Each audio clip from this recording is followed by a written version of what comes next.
Now, coming to today's session, Barry works with global organizations that seek to invent the future. He's an expert in business model innovation, product development, organization design, cultural transformation, etc. He's the author of Unlearn, of which we would hear more about today. He has also co-authored the international bestseller Lean Enterprise. He's an internationally sought-after speaker, frequent writer, and contributor to The Economist, MIT's Law and Management Review, etc. We are very honored to have Barry with us today. And thank you, Barry. Handing over the session to you now. Thanks, everyone. Delighted to be here. Yes, yes. So 2,000 years ago, the seed of a startup sprung into being in Central Europe. Now, this startup will go on to seed and scale and sustain itself for over 500 years as one of the greatest social and economic powerhouses we've ever known. Now, at the peak of its power, the Roman Empire covered roughly 20%, or included about 20% of the world's population, and covered or occupied almost 2 million square miles. Now, for centuries, scholars have mused over what brought Rome such tremendous success. Was it its visionary leaders? Maybe its prime location close to the Tiber River, or a happy confluence of historic events? So maybe in the chat, anyone have any ideas about what helped this civilization to seed, scale, and sustain itself for such a period of time? Well, normally when I ask this question, most people say roads is one of the most popular things that come up. No, but the most interesting thing about the Roman Empire, or its unique innovation, is as soon as it conquered other cultures, as soon as it recognized practices that were better than its own, they let go of their existing practices and incorporated those new practices into their systems of operation. Essentially, they had a system of governance that allowed them to both learn and unlearn what was holding them back. And this in part can be attributed massively to their ability to grow and scale and sustain themselves for over 500 years. And this idea of learning, I suppose, has started to propagate much of our industry. And the idea of learning organizations exploded into the world in the 80s with the release of Peter Singh's fantastic book, The Fifth Discipline, where he introduced this concept of learning organizations. And many senior leaders in organizations flew to all the great universities around the world and studied for 2 days to pick up their learning organization certificate and returned back to their desks to do what? It's interesting, when I ask many people now, like, are they part of a learning organization? Rarely do I hear people say that they're not. This idea of an organization in which employees and the organization can learn at greater velocity because we work in knowledge is the way we think now. Yet at the same time as this book was published, another idea was spoken about, but people seem to have missed. The first reference to the idea of organization unlearning was in an article by Bo Henberg in 1981. And according to Henberg, as knowledge grows, it simultaneously becomes obsolete as reality changes. So understanding really involves both learning new knowledge and discarding obsolete and misleading knowledge. But it seems this was actually unlearned. And when we think about the largest organizations in the world, even 10 years after the release of The Fifth Discipline, most of the largest organizations in the world sort of remain the same. It was about becoming the biggest you could be, number one in your industry, and building a moat so no other competitors could break in. And yet, 10 years after that, it still sort of remained the same. We had big organizations that owned their market, the number one. And then suddenly, everything changed. The organizations that really understand the power of technology, they built platforms that allowed them to learn massively, accurately, and at high fidelity how customers both use their system, which allowed them to both learn and unlearn and build better products and services to power ahead exponentially. And this is a very common pattern we see. Most leaders get trapped in a very linear mindset. They believe the things that made them successful today will be the things that make them successful tomorrow. However, the world doesn't work like this. Often what happens is we're in an exponential world where new technologies, new innovations start to be introduced and are deceptive initially, and then suddenly go exponential. And we're not coped to dealing with this. So my argument is that it's not actually organizations that get disrupted. You see, the truth is it's individuals who get disrupted. So just like products and features have features and you must continually innovate your features to stay relevant in the market, humans have behaviors. So if you're not continuously innovating your behavior to stay relevant in your market, you're going to be disrupted. So when you consider great and growing leaders, they have all cultivated this capability within themselves to innovate, to adapt, to anticipate the future. They create experiences that enable them to grow. They seek situations that are uncomfortable, uncertain, where the results are unknown. These foundational principles are at the heart of unlearning. And the question I have for you is, how are you going to embrace them? This is one of my favorite quotes and has been for a period of time, because I think it just really encapsulates the state of where we're at. Right now, we have these amazing new technologies, and yet we're held on to management processes from the 20th century and management principles from the 19th century. For instance, how many of you do annual planning here? Do you know why you do that? Maybe annual performance reviews. Do you all wait once a year to get better? Just simple examples, like annual budgeting was introduced at the end of the 18th century. The annual budget emerged simply by, that's the way the British Chancellor would do an annual speech on the country's finances. And yet we still hold on to these practices. Why? The world is changing, the speed of innovation is changing, and yet we're doing what we've always done. It's time to unlearn. And this is one of the challenges I see a lot. You see, most organizations still believe that they can predict the future. When teams have new ideas, the first questions they're asked is, how long is it going to take? How much is it going to cost? And when is it going to be ready? We're trying to predict the future. And yet, we're working in a complex domain. You see, you only need to introduce a tiny piece of complexity into any system. And if you're trying to use predictive methods to manage a complex system, you're using the wrong behaviors for the context that you're in. And this is what was a real inspiration for me. You see, my inspiration to write Unlearn came from what I frequently find to be a significant inhibitor in helping high-performance individuals get better. It's not their ability to learn new things, but their inability to unlearn mindsets, behaviors, and methods that were successful, but now limit their success. Now, often when I describe unlearning to people, they actually get quite upset. They feel like I'm saying that all their knowledge is no longer relevant, and nothing could be further from the truth. You see, the way I describe unlearning is this. Unlearning is a process of letting go or reframing, moving away from once useful mindsets and acquired behaviors that were successful in the past, but now limit our success. You see, it's not about forgetting or removing or discarding knowledge or experience. It's the conscious act of letting go of outdated information and actively engaging in taking in new information to inform your decision-making and action. You see, what we need is a system to recognize when our existing behaviors are driving the outcomes we want or not, and adapt. So many people ask me the question, well, then how do I know when I need to unlearn? I want you to take a moment, maybe get a pad in front of you. I'm going to ask you some questions. See if you can come up with an area. You see, the first area or question I would ask you to think about is, where are you not living up to or achieving the outcomes you set for yourself? Where are you below your expectations?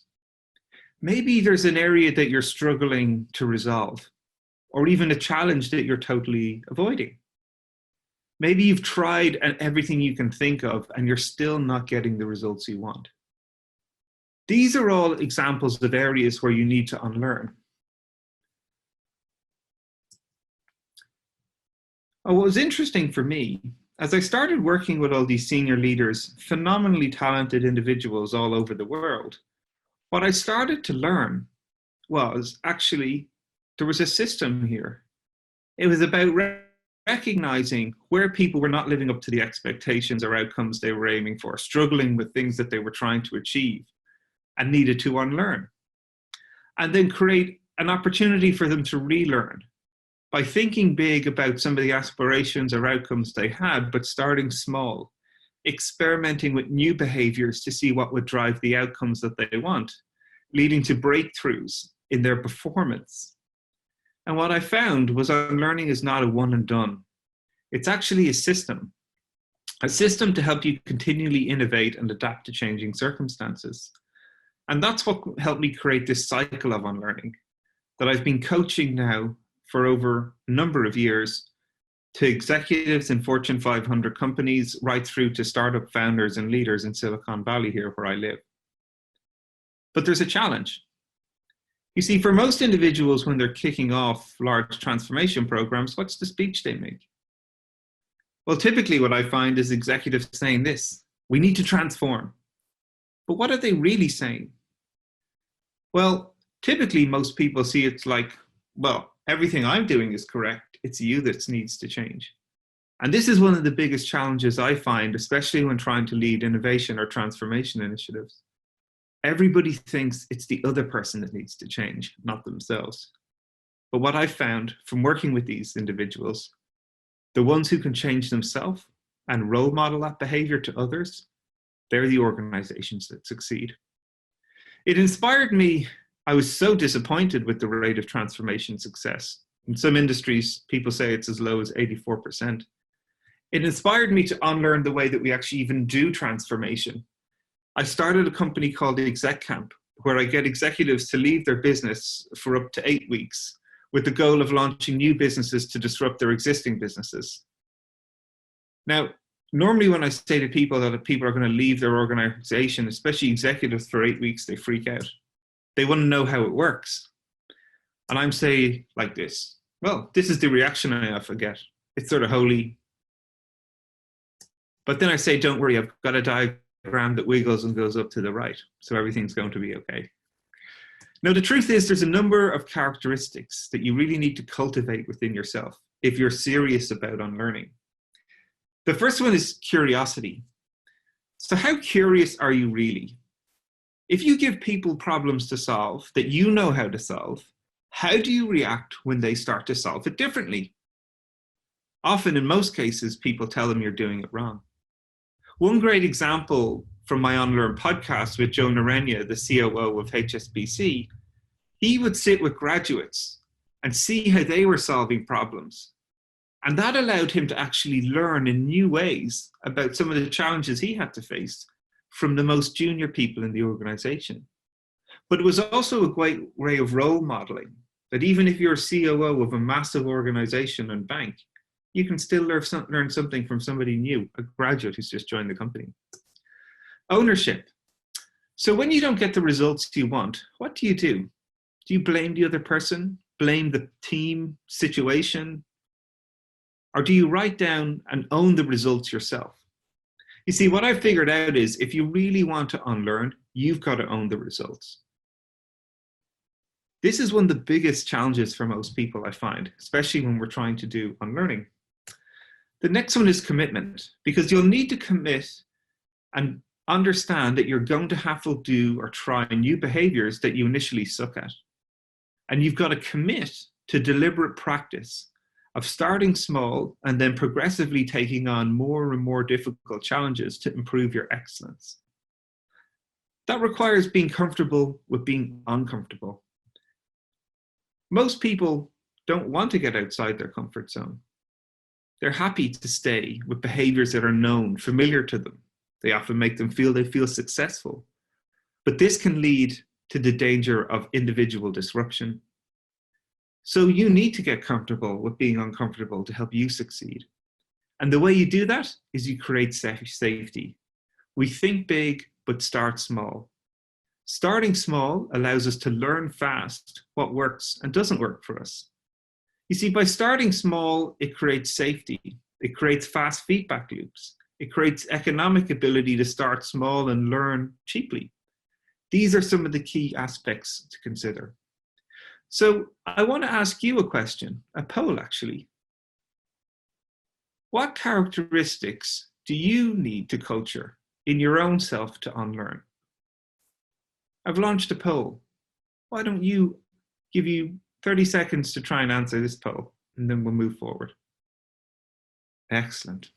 Fascinating results. Every time I do this, it's always so interesting to see what people vote for. And yet discomfort with being uncomfortable continually seems to rise to the top. Excellent. Okay. So what I was going to do as a result now of this exercise is I'm going to share some examples of where I've had to work with leadership to help them unlearn. And the first one that's most important is unlearning leadership mindset. This is the question I probably get the most or hear the most when I go to work with organizations.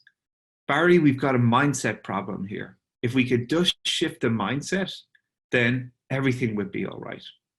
So how do we currently try to shift people's mindsets? Well, what we do is spend $365 billion a year invested in executive development. And yet only 1 in 4 people say that that's somewhat effective in driving any change. Can you imagine if you were the head of this product and only 1 in 4 customers liked it? Do you think that you'd still keep doing the same method? And yet this is how we persist to continually try and change people's mindset. But what I've learned from working with these leaders is the way, if you want to shift people's mindset, you've got to get them to start acting differently, not thinking differently. Yes, Apple had an amazing marketing campaign where they talked about think differently, but the challenge here is if you want to start working in a new way, if you really want to shift people's mindset, the first thing you have to do is take some action. You have to start acting in a new way. And the result of acting in a new way, it starts to change your perspective. You get new information that run contrary to your existing mindset. And then that shifts your thinking, which again shifts your behavior. This is one of the things that I've seen happen the most. Leaders must unlearn that the way that they're going to learn is by sitting in classrooms and expecting them to change their behavior after sitting in a class and picking up a certificate for 2 days. Has anyone ever changed their behavior, all their behavior, after attending one of these classes? No, the way you change your behavior is by starting to act differently. Agile did this by, instead of having siloed teams, they created cross-functional teams. So you had to understand what it was like to build, test, and deploy software all at one time. Instead of working in big requirement stocks, you work in small stories. You're changing the way people behave. And as a result, they start to experience the world differently. And that's what shifts their mindset. So one of my clients is International Airlines Group. You might know them as the company that owns Aer Lingus, British Airways, Iberian, and Vueling. They're the 6th largest airline company in the world and have over 60,000 employees. Now, I took a number of their senior executive team out of their business for 8 weeks with the goal to launch 6 new ideas to disrupt their entire business, and as a result, disrupt themselves. So the question IAG asked is, how can we think big and start small and have a systemic and sustained impact about how our leaders lead and also how we lead the industry? Now, when we did this exec camp, one of the first things we did is we spent some time in San Francisco and visited many startups to get some inspiration. And then we came back with ideas that we thought we could use to try and innovate. Now, one of the executives was convinced that they had an idea that was going to disrupt the industry. All we had to do was build their idea. And this was interesting. So what I tried to do is convince them, well, why don't we just test this idea with a customer? The executive was totally fine. They were like, of course, they'll love it. They'll think it's amazing. So the executive sat down, made a little prototype of their idea to help do a booking. How do you think it went? Well, it went something like this.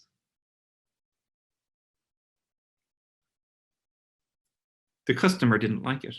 What do you think the executive's initial reaction was? Well, surprisingly, they said, this is the wrong customer. Get me the right customer for this idea.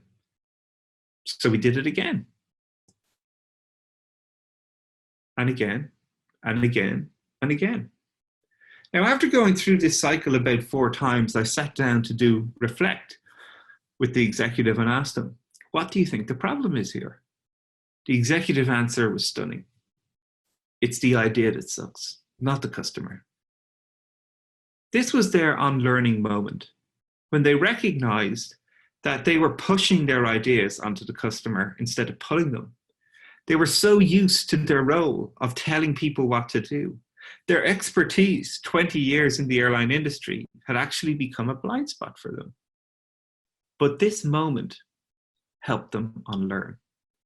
And they went on to be one of the best experimenters I think I've ever worked with. It reactivated their curiosity. They started to see a lot of their assumptions as hypotheses. And they needed to develop systems that they could quickly test those assumptions to find out if they were true or not.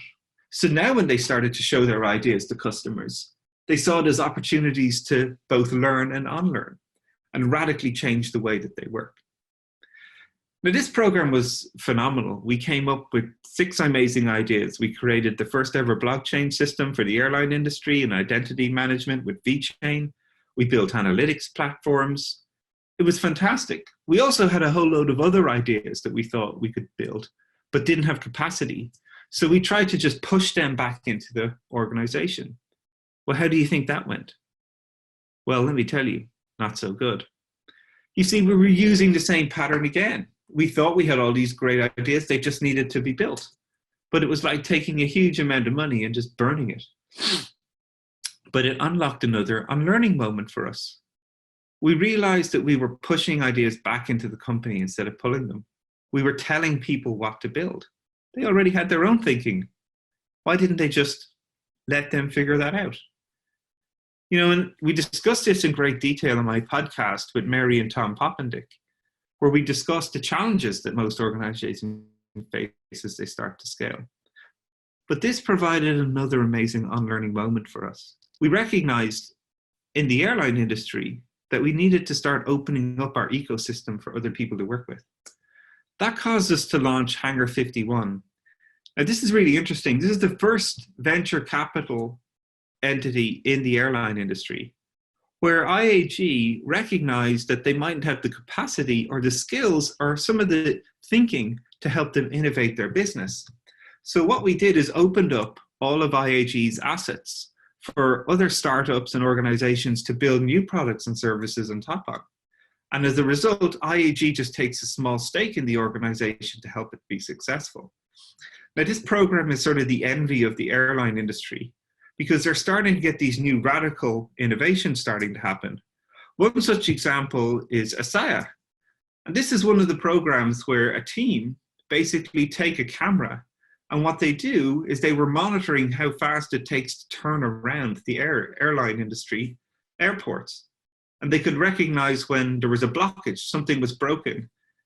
Feedback loops that used to take 5 minutes have now been cut down to 5 seconds. It's radically changed how fast airlines can turn around their airplanes at the airport or recognize issues and adapt.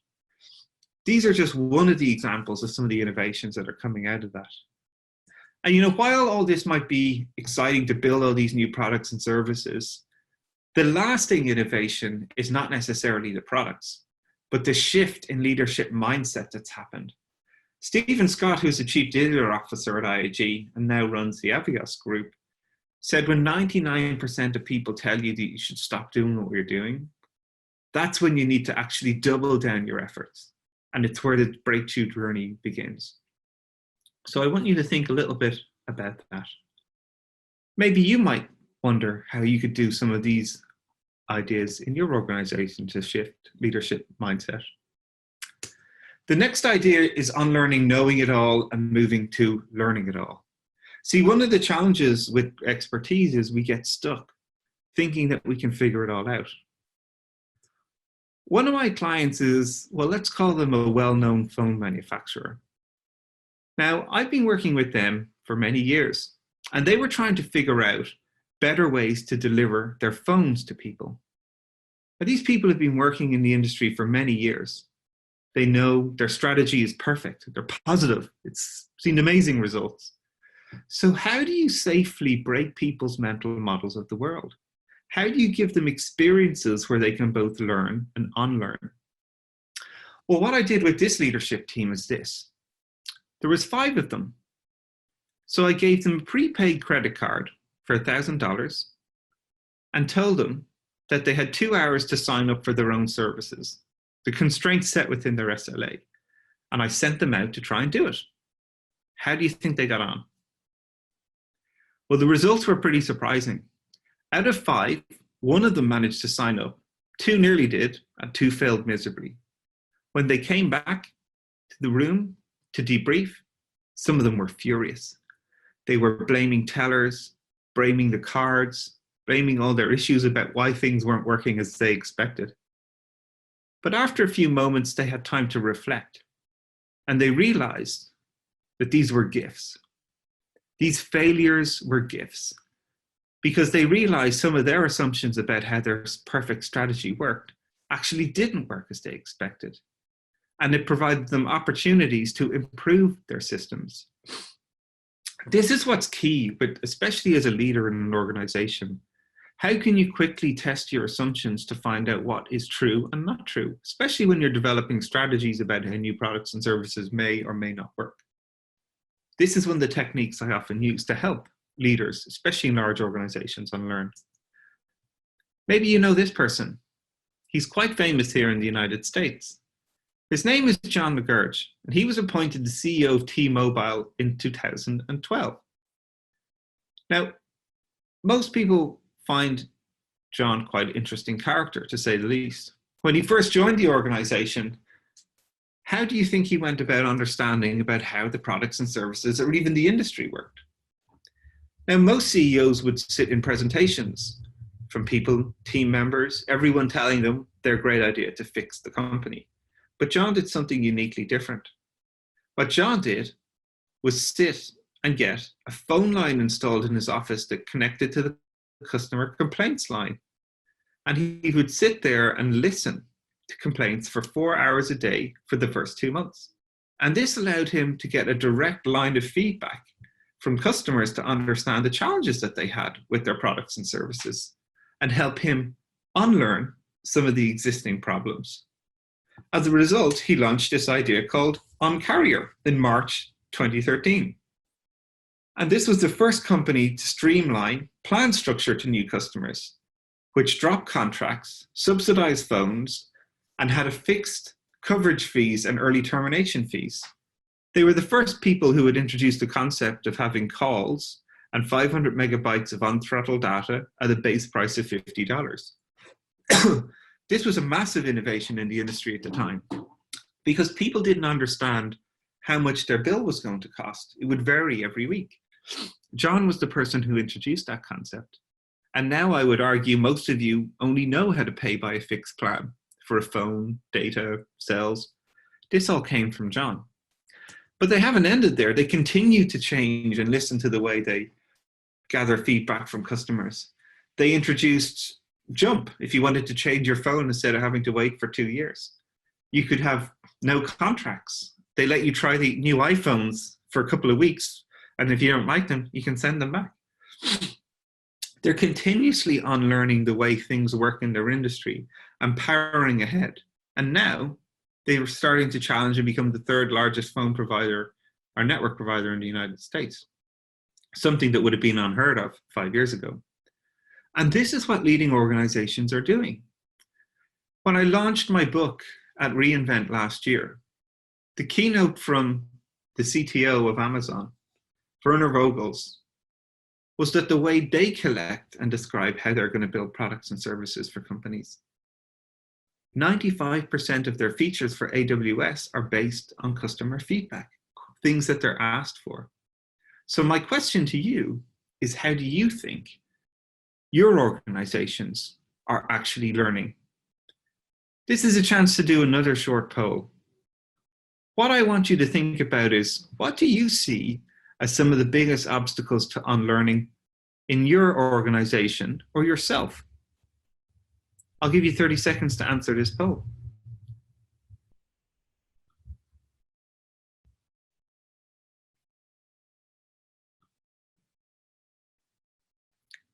another great insight. Every time I do these polls, it's always super interesting to me to see what comes up. But this inability to address uncertainty and also our desire to always be correct are always the top voted. Interesting again. Wondering how you can start to deal with uncertainty and risk. One of the reasons why I always advocate to think big and start small. It allows you to safely to explore uncertainty. So the last aspect I want to sort of touch on is actually one of the key components about unlearning mistakes. Because mistakes can be one of the greatest competitive advantages for your organization if you learn how to harness them in productive ways. But mistakes can also lead to terrible scenarios. On January 28, 1986, the Space Shuttle Challenger, one of 5 shuttles built by NASA, took off the relatively short flight to go orbit the Earth. Now, the Space Shuttle program had been a phenomenal success for NASA. They had a history of no incidents for a long period of time. And by its 10th mission, Challenger was sort of like, they become routine launches and landings. But when Challenger exploded after 73 seconds in the launch in Florida Keys, it brought back the real dangers of what we're actually trying to do when we're tackling some of these uncertainties. Now, for many people within NASA, they saw Challenger as an act of God, not to be repeated. Indeed, NASA had a tremendous success rate with its manned space program. But what had happened over time is that slowly but surely, little bits of changes or behaviors that could lead to failures were starting to creep in. One of my great mentors, friends, and collaborators is Dr. Ed Hoffman. He was one of the first chief knowledge officer for NASA. And it was Ed's job to help people understand the dangers of letting complacency sneak in. What Ed would always say is that NASA was really great at learning, but they usually had to fail big before it was willing enough for them to unlearn. You know, I often say that organizational transformation is the result of collective individual transformation. It's continuous. It's not a one-time event. And as such, it must be active and adaptive and ongoing. We must continuously seek to unlearn the behaviors and thinking that are holding us back and relearn the new behaviors that help us to get the results we want. Waiting for failures to prompt action is the definition of failure to unlearn your organization's system of unlearning. And this was a real challenge for NASA because most people still felt the Challenger was an act of God. But when Columbia broke apart upon re-entry after the wing, which had been punctured by a piece of debris that they knew would fall off the plane at launch, they called it foam shepping. This deviant behavior where there were mishaps, but led to ultimate failures, ultimately asked NASA to start asking questions of itself. You see, the way I try to describe this is using this pyramid of advantage and catastrophe that I designed with Ed. You see, mistakes happen, and mistakes happen all the time. But when we don't deal with mistakes, they propagate and potentially become mishaps, where they're failures, but the missions are successful, like with the case of foam shedding on the space shuttle. But if mishaps aren't dealt with, ultimately they can lead to catastrophic failure and terrible results. So in order to be successful, what we need to do is have a system to both capture and socialize mistakes, to avoid them becoming mishaps and ultimately catastrophic failures. And sharing information, making it safe, requires how people feel about sharing that information. You see, Google have done a great study, the Aristotle Project, where they looked at what created high-performance teams. And the number one leading indicator was psychological safety, how safe people felt to share their mistakes in front of one another. You see, when mistakes are seen as new information available to improve the system, not negative information to show an individual's inabilities, it can become a competitive advantage for people in your organization. So high-performance cultures are great at socializing mistakes and learning from them and improving their systems, versus organizations who make mistakes and suppress them, which potentially lead to mishaps and ultimately catastrophic failures. Again, this intent of taking the best and improving it, just like the Romans, is something we see in Agile.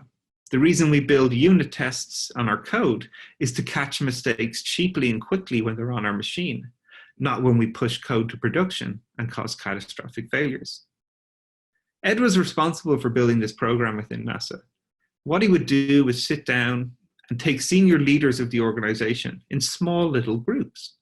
They were thinking big about changing the culture, but started small. They picked key leadership across the organization, different silos, and got them to come together each week and share some of the mistakes they had made, but also how it had helped them improve their systems of operation. They normalized the behavior of sharing mistakes. And as leaders started to share their mistakes, other people would start to share their mistakes and propagate it through their whole system.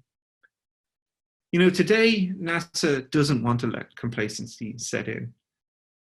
And on a very special day, once a year, on the 28th of January, NASA shuts down the entire company for the day. They call it the Day of Remembrance. You see, approximately 45% of NASA's current workforce were not working at the agency 14 years earlier, or 15 years now, when the Columbia tragedy happened. So what they do is they invite families, friends, people who worked on the team into the NASA for the day, and they share stories about how much they miss their family, what things happened, what they're doing differently. This allows them to sort of reflect and not let complacency sneak into their culture, and constantly create an area where they speak up with concerns so everyone stays curious. So the question I just want to leave you with is, how can you think big and start small today to unlearn today? I want you to do this quick little exercise with me. Get a piece of paper, a notepad, whatever convenient for you. Maybe, like me, you've got a Post-it. I want you to write down or reflect on where the area you thought you needed to unlearn from the beginning of the talk. I want you to think big about if you totally solved that problem. Now, I want you to think about a colleague, someone in your organization, a friend, someone you trust and feel safe with. I'd like you to ask that person, on a scale of 1 to 10, where do they think you fall in terms of the way you're trying to address that challenge? Maybe they give you a 6. Then I want you to ask them, how can you just get half a point better? Think big about solving the challenge, but start small. Just get half a point better in the next week. Maybe they're going to give you a set of behaviors that you could try. I want you to pick the one that feels a little uncomfortable, that will help you get comfortable with being uncomfortable. And because you're only trying to get half a point better, and you're going to meet them again in a week, it's safe. Give it a try. See what works. And I guarantee you, you might get more of a breakthrough than you believe. Because if you start doing that every week with these challenges that you want to tackle, experimenting and relearning with small new behaviors, to think big, start small, and learn fast to get the breakthroughs you need, you might be amazed what's possible to achieve. You know, the people who've reached out to me about this book have been phenomenal. Unlearning is not just for technical people or people who work in project management.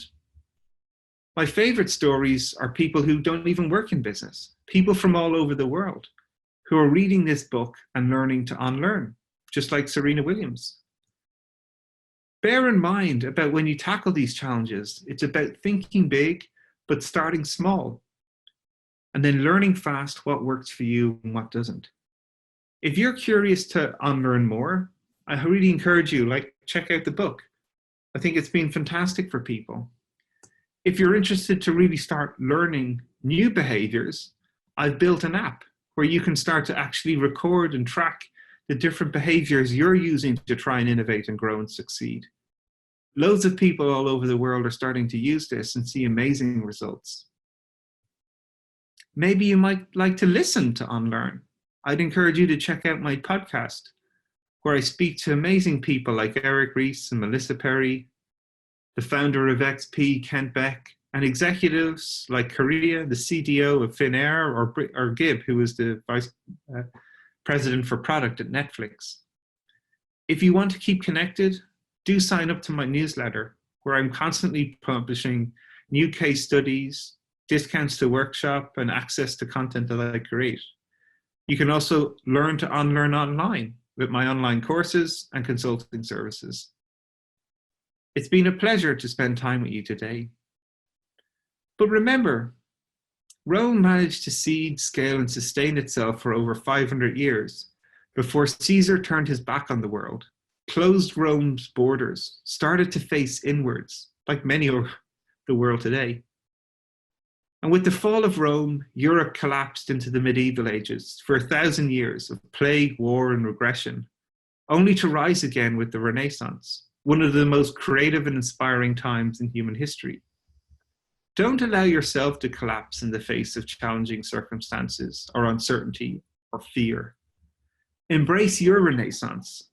Learn to unlearn, get comfortable with being uncomfortable in your pursuit of letting go of the past to achieve extraordinary results.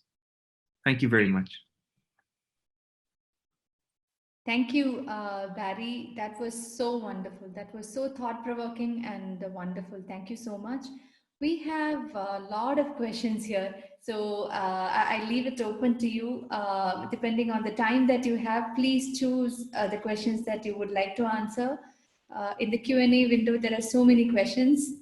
I think we need 2 more sessions with you. Yeah, okay. All right, so yeah, lots of questions here. I think, can everyone see the questions, or is it just for me to pick them? Or? No, I think it's only you and I that can see the questions. Okay, so do I select live answer to answer this one? Yeah. So you can answer one of the first questions. Yes. Okay, so one of the first questions I have is, when you talk about safety, you mention about small. How do you see the unit of small? Also, isn't mindset linked to safety? Because you would look at safety before you could get uncomfortable. Yeah, so I'll start by answering the first idea of what's small for me. So even if we just take the exercise that you did here, an example where I was asking you to think big and start small and just get half a point better in a week. That's a way to try and get you to think about scaling back behaviors. One of the challenges I often see is when people are trying to change, they're actually trying to make too big a change. And it takes a lot of effort to try and make that change happen. So you never build momentum. And counterintuitively, the skill to creating sustainable, lasting change is that you need to build momentum and the feeling of success. So that's why I always say try and start small. And small is always way, way smaller than you think. The question I often ask people is, if you've got a big challenge that you're trying to solve, what could you do in a month? What could you do in a week? What could you do in a day? What could you do in an hour? And by getting people to ask those questions, it forces you to sort of descale the kind of steps that you're going to take. And if you try something in an hour, you're learning fast if it's going to work or not. But it gives you confidence that you've started. You've started to unlearn by trying new behaviors. What are you going to do in the next hour? What are you going to do in the next day? So the trick is actually to build the feeling of momentum and trying things, because you're not always going to get the results you want. So the skill to build is the ability to keep trying, not to just try one thing and it be successful or not. And that's sort of counterintuitive, and a lot of people miss that answer.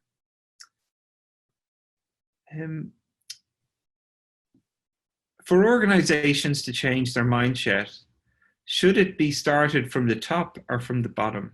I get this question quite a lot. The simple answer is it's not one or the other, but when you have both, you have a higher probability of being successful. So what I currently say to everybody is, as I said, organizational transformation is the collective impact of individual transformation. That means everybody has to try new things.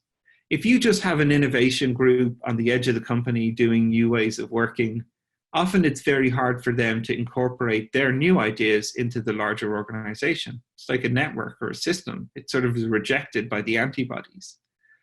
Then at the same time, if you have leadership just trying to force the organization to change, people don't want to be told what to do, so they push back. What I find the ones that are massively successful is where you have everybody in the company role modeling behaviors about how they're trying to change in new ways. One of the stories from the book is the CEO of a huge bank here in America. And we did a retrospective. I was coaching him and his team for a month. And we did our first retrospective. And he was asking the company to go through an agile transformation or a digital transformation, but whatever you prefer. And one of the first cards he put up on the retrospective was agile was hard. And it was very interesting when I asked him, like, what do you mean by that? And his answer was, well, I thought we were being agile, but I realized that we were just capturing our output, not our outcomes. So we would just ask in our meetings, did everyone do their tasks? Were they complete or not? Output. Rather than asking questions like, have we increased our customer retention rate? Have we reduced our customer churn? Have we increased our team's satisfaction? Like, these are all outcome questions that you're trying to work towards. And I think that was really powerful for him. But he didn't just stop there. He went back to his desk and wrote an email and sent it to 50,000 people in the company. And it said, agile is hard. And he explained that they had been trying to work in a new way as a team and understanding what it's like to be an agile team and some of the challenges that they had faced. I just thought it was very interesting when you talk about trying to scale safety. This was the leader of the company being vulnerable and saying, we're trying things to get better and struggling. Here's how we got better. And then also that created agency for other people in the organization that they may be able to try and work in different ways that might be challenging for other people. Okay, so I can answer maybe one more question. Sure. Oh, here's a good one. I had trouble with agile transformation. The team is expected to be agile, where senior leadership expected to follow waterfall model of estimations, etc. The trouble is that persuading using agile board and product backlog instead of traditional tools like Excels. How do middle management persuade leadership team to be more aligned and to challenge their waterfall model?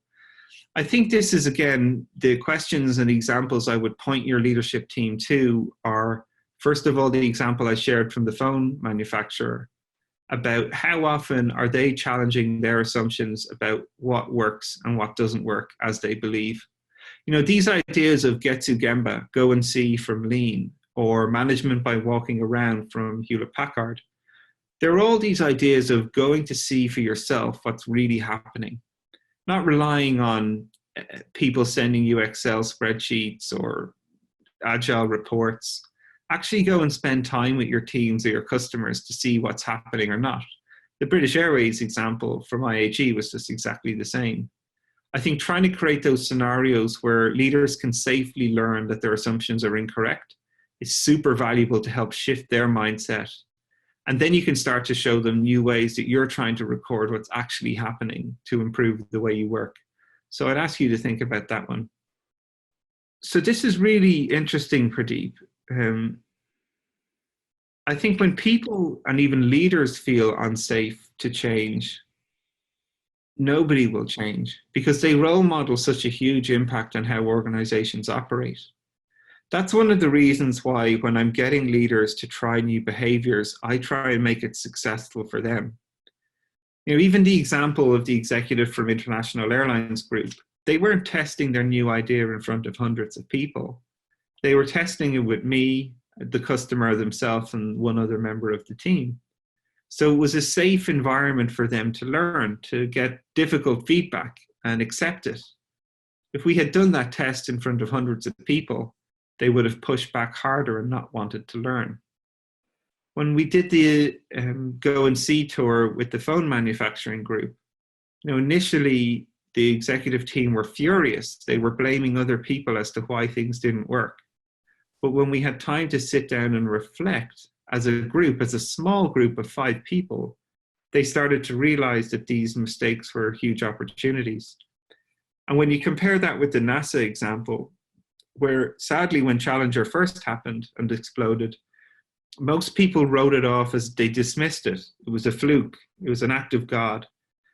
Until then, when Columbia disintegrated, then they really had to ask the question, look, this is happening twice now.